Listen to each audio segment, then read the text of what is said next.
Assalamualaikum warahmatullahi wabarakatuh. Perkenalkan, nama saya Natsif Nizomil A'la dari kelas A1. Ingin memenuhi tugas matkul pendidikan Prodi PAI. Materi yang saya bahas itu tentang filsafat pendidikan dan globalisasi, menjelajahi persimpangan yang mendefinisikan kembali batas, batasan, dan peluang. Pertama, di era batas yang semakin kabur, globalisasi meresap ke dalam pendidikan, meredefinisikan aliran sumber daya, budaya, dan informasi. Filsafat pendidikan menemukan dirinya di persimpangan penting, menantang prinsip, dasar, tujuan, dan praktik pendidikan. Pembahasan yang pertama, menjejak filsafat pendidikan dan globalisasi. Transformasi pendidikan. Globalisasi mengubah kurikulum, metode pengajaran, dan operasi lembaga pendidikan di seluruh dunia. Identitas di era global, yaitu menciptakan sistem yang menghormati keberagaman kultural sambil memastikan akses peluang belajar yang setara. Kewarganegaraan baru, model berbasis nilai-nilai global, bukan batas-batas teritorial. Bahasan yang kedua, teknologi dan pendidikan yang adil. Yang pertama, akses teknologi.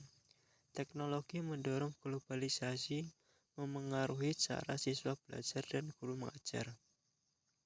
Yang kedua, keadilan distributif, yaitu sumber daya dan peluang harus distribusikan lebih adil di seluruh dunia.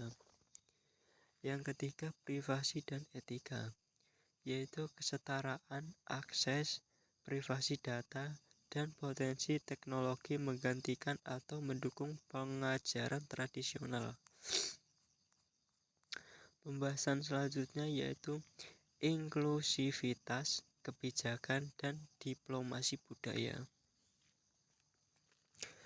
Respon kunci filsafat pendidikan.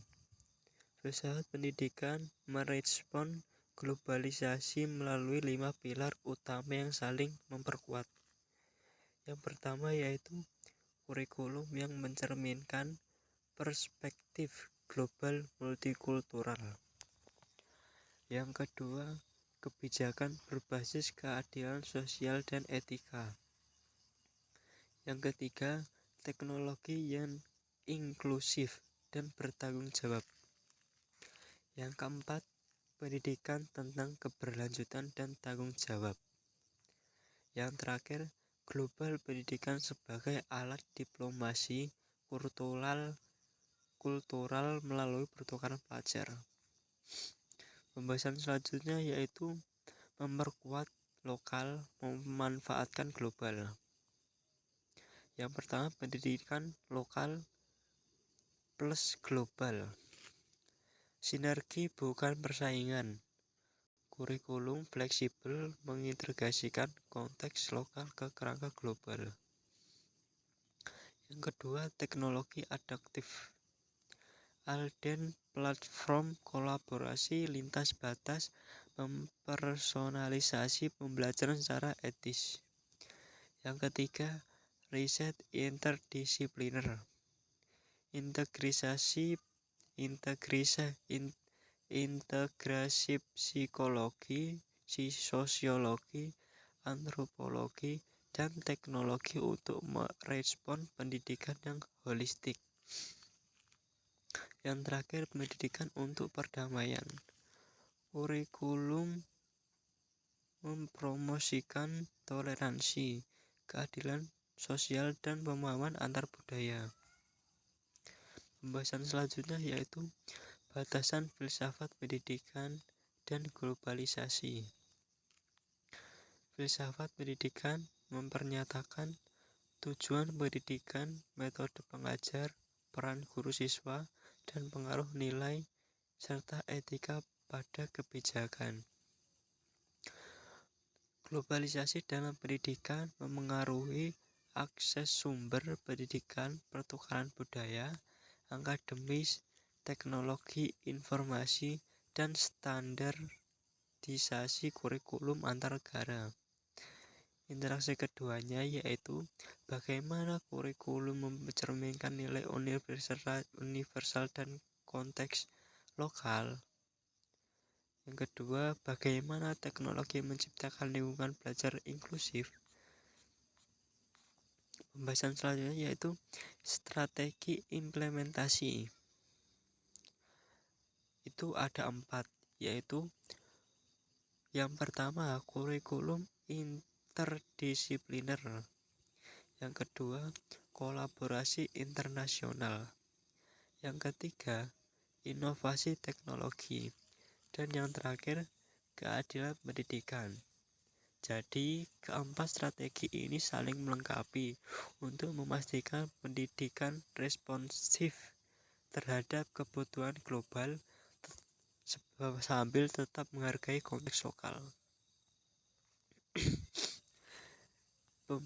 Selanjutnya pembahasan tentang implementasi berorientasi hasil nyata. Itu ada 5. Yang pertama, proyek multikultural, yaitu siswa lintas negara berkolaborasi pada isu keberlanjutan, perdamaian, dan inovasi teknologi. Yang kedua, sertifikasi global. Kredensial di internasional meningkatkan mobilitas pendidikan dan profesional. Yang ketiga, kurikulum dinamis, yaitu diperbaharui rutin, mencerminkan kemajuan iptek dan tantangan sosial lingkungan terkini. Yang keempat, VR dan AR dalam pendidikan, pengalaman imersif untuk mengajarkan konsep sulit melalui simulasi di lingkungan terkendali. Yang terakhir, kemitraan dan forum global, yaitu jaringan antar institusi dan referensi berskala untuk berbagi praktik terbaik. Sekarang kita memasuki pembahasan yang terakhir, yaitu peluang dan integrasi strategis. Itu mencakup ada 4. Yang pertama, akses diperluas. Informasi mengalir bebas. Filsafat mengatur akses secara etis tanpa mengorbankan identitas lokal. Yang kedua, pendidikan multikultural. Kurikulum mempromosikan empati, toleransi, dan penghormatan lintas budaya. Yang ketiga, toleransi inklusif. Platform global mengatasi hambatan geografis dan sosioekonomi. Yang kelima, sekaligus yang terakhir, kepemimpinan global. Melatih pemimpin yang menavigasi kompleksitas globalisasi dengan etika berlanjutan. Mungkin sekian terkait penjelasan saya tentang filsafat pendidikan dan globalisasi menjelajahi persimpangan yang mendefinisikan kembali batas dan peluang. Bila ada tutur kata yang salah, saya mohon maaf yang sebar-sebarnya. Sekian dan terima kasih. Assalamualaikum warahmatullahi wabarakatuh.